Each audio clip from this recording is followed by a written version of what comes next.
e depois Pedrosa comenta. Rodrigo. Mas eu vou. O Vasco até que teve a primeira boa chance do jogo. Coutinho bateu colocado e a bola passou perto da trave. Mas o Corinthians já mostrava superioridade quando Maicon bateu no canto e abriu o caminho da vitória do time paulista em São Januário. Porque, assim, ganhar do jeito que ganhou do Santos e depois fazer as duas partidas que a gente fez, que foram as duas piores partidas sob meu comando. E isso eu tenho responsabilidade máxima. Em uma jogada parecida, o Corinthians quase fez o segundo, só que o Charles chutou mal e a defesa conseguiu evitar depois. David começou no lugar do Verrete e tocou para o Ryan.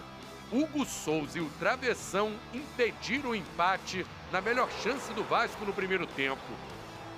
No segundo, com o Verrete em campo, a jogada aérea voltou a ser uma boa opção. Foi depois de um cruzamento que a bola bateu no braço do André Ramalho. Alertado, o árbitro reviu o lance e marcou pênalti. Verrete cobrou, deslocou o Hugo e deixou a partida empatada. Mas durou pouco. 10 minutos depois, Léo Jardim espalmou o chute do Garro. Mateuzinho cruzou e o Guinegão deixou o Corinthians outra vez em vantagem, dando início às vaias em São Januário. A gente quer o quê? O time quer jogar assim, o quê? Quer aplauso da torcida? Jogar mal, perder o jogo e quer... Contra o Bragantino a gente não foi vaiado. Perdemos 2-0. O time se entregou, o time foi, lutou e a bola não entrava, e chuta, e cruza daqui, cruza de lá, e tenta, e tenta, e tenta. Hoje, o time foi digno de vaia. O Vasco ainda ameaçou com Coutinho cobrando falta. Só que para piorar a situação dos vascaínos, Gustavo Henrique fez o terceiro do Corinthians. No acréscimo, Ryan bateu com força para diminuir. Um belo gol, mas que não mudou o cenário do jogo. Foi a segunda derrota seguida do Vasco no Campeonato Brasileiro, dessa vez dentro de casa. Os torcedores revoltados xingaram mais uma vez o presidente Pedrinho, mas eles não exigem de imediato a saída do técnico Fernando Diniz.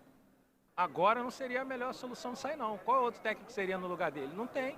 Tá faltando é time mesmo. Vai joga sem zagueiro, não tem condições. Qualquer bola na área não ganha uma. Não tem condições de jogar sem zagueiro. Como é que pode? Como é que vai evoluir um time assim? Não tem zagueiro, bota o meio de campo para jogar, não tem como. Tá faltando time mesmo, não é o Diniz, não. O Diniz está precisando rever os conceitos dele, porque assim a gente vai passar muito sufoco até o final do campeonato. Mas eu vou. Ai, meu Deus do céu. E essa Flapress vai dando zoom em você.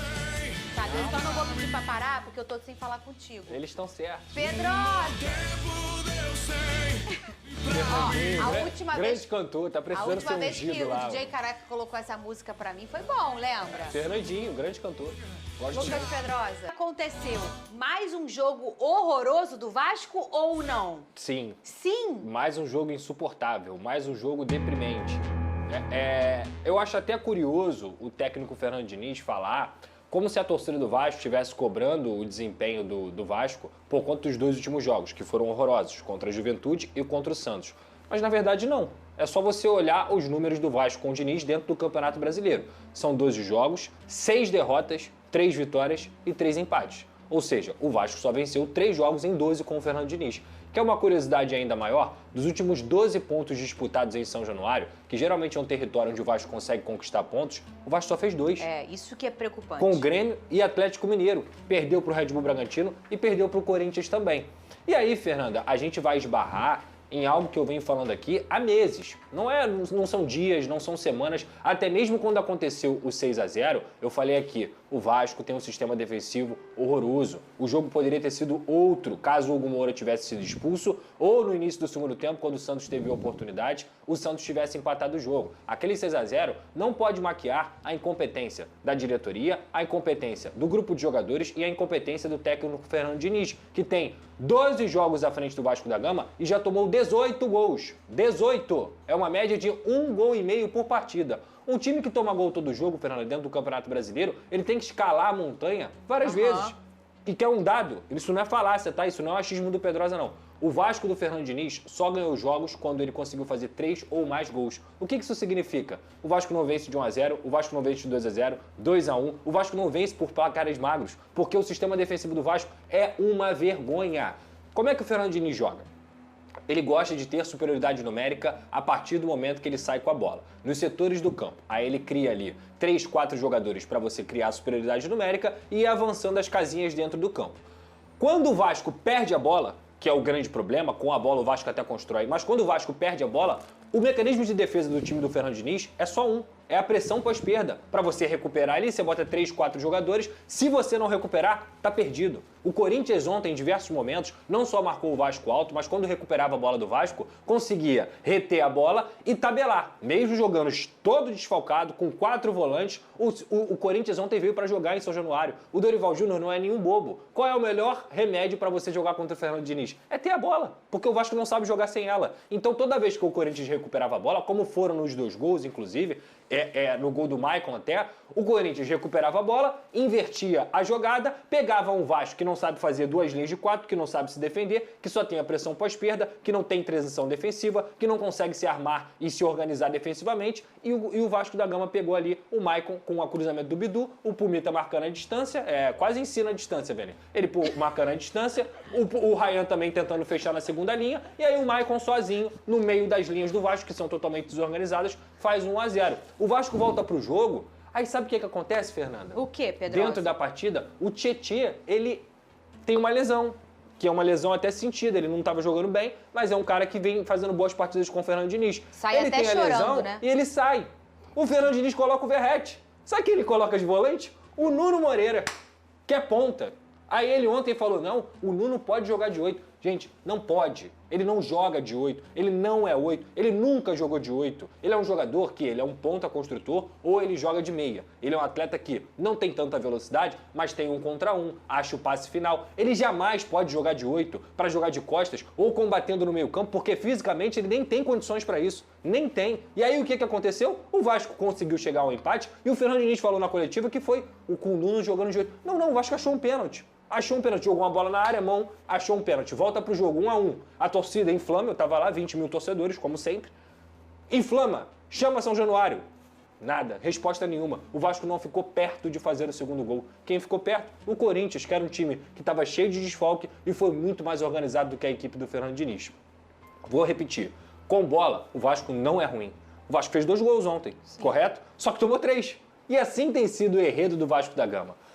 Para mim, novamente, vou falar aqui, enquanto o Fernando Diniz continuar com as invenções medonhas dele, com os achismos dele, com as coisas que só ele consegue pensar e raciocinar, e o Vasco não estiver pontuando, enquanto ele não tiver o entendimento de que o Vasco hoje precisa mais de resultado do que qualquer outra coisa, que ele não pode negociar o resultado, o Vasco, com o desempenho que está tendo, isso não sou eu que estou falando não, tá, gente? São os números, é só ler, é só ler. O Vasco, se melhorar um pouquinho, vai cair. O Vasco, como está hoje, já caiu. Já caiu. O Vasco precisa melhorar muito em desempenho e principalmente a diretoria precisa entregar os zagueiros. O Hugo Moura é o zagueiro do Vasco há mais de 4 jogos. O Vasco tem o Lucas Freitas, que é um zagueiro ok no máximo, e nada além disso. Tudo bem, chegou o Robert Renan agora, mas pro lado direito vendeu o João Vitor, já tinha vendido o Luiz Gustavo também. E agora, cadê os zagueiros do lado direito? Não adianta ficar colocando a culpa só no Diniz, a culpa só no grupo de jogadores. A diretoria tem que entregar os reforços, porque o Vasco está prestes a cair. Copa do Brasil, muito legal. Se for eliminado, eu não vou ficar chateado, porque isso é distração. O Vasco tem que focar no Campeonato Brasileiro. A zona de rebaixamento está batendo a porta. E só não está na zona de rebaixamento porque os candidatos ao rebaixamento são horrorosos, assim como o Vasco é. O Vasco é um time que toma gol todo jogo. Diniz, tem que parar de inventar, tem que pontuar, tem que ganhar. Não quero sua saída, não quero sua saída. Acho que nenhum treinador que esteja no mercado vai conseguir fazer o Vasco jogar a bola que eu acho que você faz o Vasco jogar. Mas o teu simbolo é horroroso. A forma como o teu time se defende é horrorosa, porque o Vasco toma gol todo jogo. E nem São Januário, que geralmente era um território em que o Vasco conseguia fazer os pontos, mesmo contra adversários mais fortes, tem acontecido. Aí o lúdico, a filosofia, se não tem filosofia que seja pautada pelo resultado, é só teoria. Vene Casagrande, e aí, se a gente pensa assim, ele tem, o Diniz tem uma coisa de exigir essa versatilidade. Bota fulano pra lá, bota ciclano pra lá, sempre foi assim. Mas se ele surpreendesse, mas ele não surpreende mais. Todo mundo sabe o jeito do Diniz de jogar, não é mais uma coisa que vai surpreender ninguém. Aí pega um cara como o Dorival, que é um super estrategista, né? E acaba dando um nó. E além disso, o que chamou muita atenção também ontem, o Vene, foi a discussão entre o Diniz e o Ryan. Tá aqui na tela, agradecer a Premier que liberou pra gente essas imagens, pra gente repetir aqui na tela. E aí ele fala ali da questão da marcação, do Ryan não voltar pra marcar, o menino ficou vindo ali, né, nem responde tanta coisa. E aí, Vene Casagrande, isso também não é a novidade, né? A gente já viu o Diniz falar desse jeito, esse é o jeito dele, a skin dele na beira do gramado, hein? Bom, Fernandinha, vamos lá. Quando aconteceu isso aí com o Lloyd, por exemplo, eu dei razão ao Fernando Diniz, porque na ocasião o Lloyd, ele, entre aspas, faltou respeito com o treinador dele, que no caso é o Fernando Diniz. Nesse assunto aí, envolvendo o Ryan, eu particularmente acho que o Diniz passou dos limites novamente. É uma linha muito tênue para não acontecer o que aconteceu com o Tietê, por exemplo, que por sinal eles são companheiros de clube novamente. O Tietê está com ele novamente, para quem não sabe, enfim, eles tiveram uma briga muito feia nos tempos de São Paulo. Eu acho que o Diniz passou dos limites em relação a isso aí. E, gente, quando eu falo isso, eu não estou falando do caráter do Fernando Diniz, da pessoa Fernando Diniz, que inclusive deve ter um caráter absurdo, porque vários jogadores se amarram no Fernando Diniz, elogiam bastante o Fernando Diniz. Mas nesse ponto aí, nessa situação, eu acho que ele passou dos limites. Eu, particularmente, se eu fosse o Ryan, por exemplo, e acho até que o Ryan ficou todo sem graça ali, porque imagina se o Ryan responde. A confusão que não ia ser. E assim, você de cabeça quente, você não critica o Fernando Diniz, você também não pode criticar o Ryan se ele em algum momento retrucar o Fernando Diniz ali na cara do professor dele. Então, eu acho que o Fernando Diniz, nesse ponto aí, ele passou dos limites. Sobretudo após ver uma leitura labial, que eu confesso que eu não lembro o nome da pessoa que fez, é um perfil de um torcedor vascaíno, eu vi lá que ele fez a leitura labial. Eu acho que o Diniz passou dos limites, xingando, mandando tomar caju, falando vai fazer gol de quê? Então, assim, entre aspas, botando o jogador para baixo. Eu acho que isso aí não ajuda de nada. Então, eu respeito muito o treinador Fernando Diniz, mas nesse tipo de situação aí, eu acho que ele passou dos limites. Pedrosa, você falou que não é o momento para tirar o Diniz, eu também acho que não, tá? Mas o que ele pode fazer de forma mais imediata para conseguir resolver esse problema? Porque os números não mentem. O desempenho do Diniz não é legal sob o comando do Vasco da Gama, Pedrosa. Primeiro, a diretoria tem que entregar os zagueiros. Aí, depois que a diretoria entregar os zagueiros, ele tem que usar os zagueiros. Ele não adianta colocar volante de zagueiro, lateral esquerdo de zagueiro, meia ponta de volante, atacante de meia. Primeiro, ele tem que parar de inventar, porque você ter versatilidade dentro de campo é uma coisa positiva. Você inventar essa versatilidade, fazer com que aquele atleta jogue em uma posição que ele não está acostumado, para mim é invenção. Então, assim, ele tem que abrir mão de algumas convicções dele, ele tem que aprender a jogar de forma diferente, Fernanda. Ele tem que aprender a se defender. O time do Fernando Diniz não sabe se defender. Isso não é de agora do Vasco, isso é da campanha que ele tinha com o Fluminense, de outras campanhas também que ele conseguiu fazer como treinador. Então, assim, se ele não abrir mão de algumas convicções dele, que são absolutas, para a situação que o Vasco tem hoje, cara, esquece, o Vasco não é mais lugar de experimento, Fernanda. O Vasco não tem mais condições e nem espaço dentro da tabela do Campeonato Brasileiro para ter experimento. A diretoria tem que entregar os reforços, esse é o principal ponto, e ele conseguir colocar os reforços nas posições deles, principalmente os zagueiros. Enquanto o Vasco não conseguir ter zagueiros que possam jogar na sua posição, de fato, de origem, ontem ele falou que o Hugo Moura é um acerto. O Hugo Moura é um acerto, ele tá de sacanagem, pô, só pode ser brincadeira. É um jogador que falha jogo sim, jogo não. Então assim, cara, é se defender. O que vai diferenciar a briga pelo rebaixamento do Campeonato Brasileiro é quem se defende melhor. E hoje o Vasco se defende de uma forma patética. Vene, hoje o Flamengo entra em campo, Brasileirão, 9 da noite, vai pegar o... Pois é, pessoal, a situação do Vasco hoje, ela é complicadíssima, né? Complicadíssima aí. Por sorte, como diz o Pedrosa, que tem times extraordinariamente horríveis. E o Vasco tinha 2 jogos a menos. E mesmo assim o Vasco não conseguiu pontuar. Cara, o Vasco enfrentou o poderoso Juventude. E o Vasco conseguiu perder para o poderoso Juventude. Mano, é surreal. Surreal. Aí o Vasco me enfrenta o Corinthians, desfalcado, um time ruim, horrível. Mano, o Corinthians é horrível, galera. E o Vasco conseguiu dar pontos ao Corinthians. O Vasco deu pontos ao Corinthians.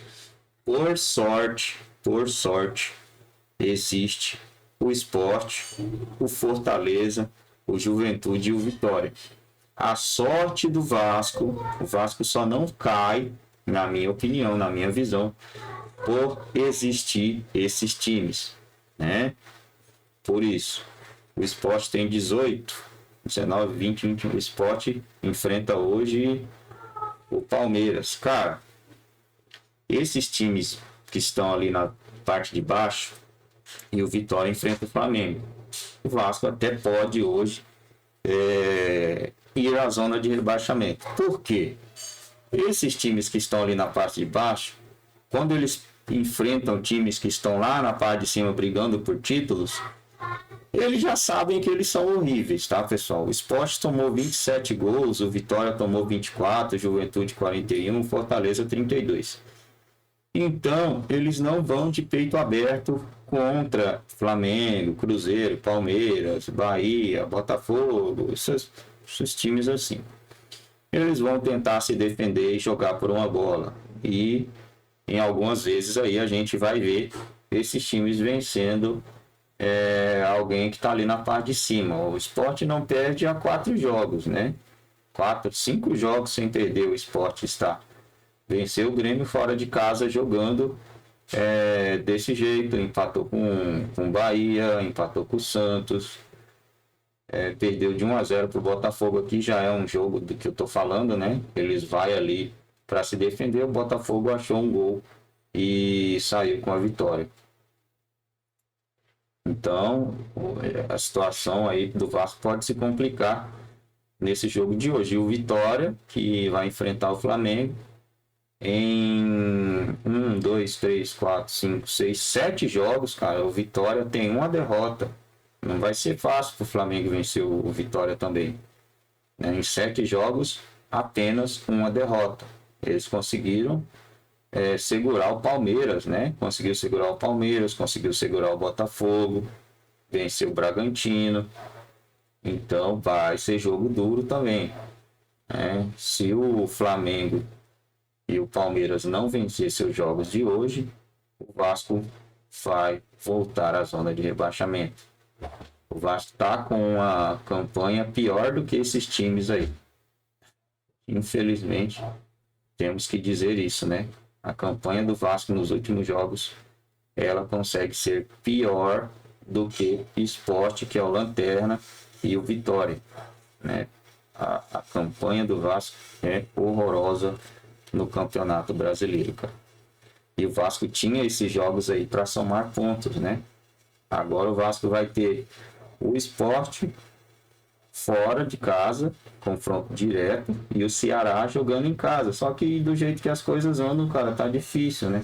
Tá difícil acreditar que vai sair alguma coisa. E depois disso, tem Flamengo, Cruzeiro e Palmeiras. E o Vasco vai jogar contra esses 3 times da mesma maneira que eu falei, né? Não vai de peito aberto, vai tentar segurar eles para somar alguns pontinhos aí nesses jogos.